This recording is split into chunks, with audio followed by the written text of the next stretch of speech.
Hello guys, mag-mash na tayo ng potato guys. Ayan, namas ko na ng konti. Idagdag natin ang cheddar cheese.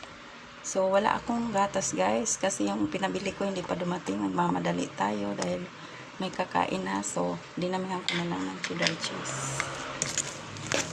So, halo-halo lang ng ganyan guys. Tapos, haluan ko na lang ng whole egg. Instead of egg yolk lang, haluan ko na lang ng whole egg.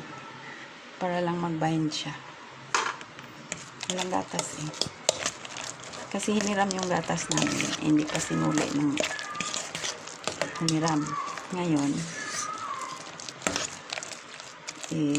may bumili. Ewan ko. Gumala din yata sa mall. Kanina pa yun sa oras na.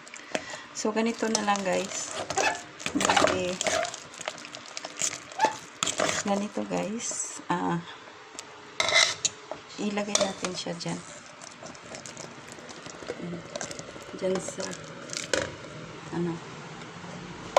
tapos i-flatten lang yan siyang ganun. I-flatten. So mamaya guys, pakita ko sa inyo ang finished product nito. Thank you so much for watching guys.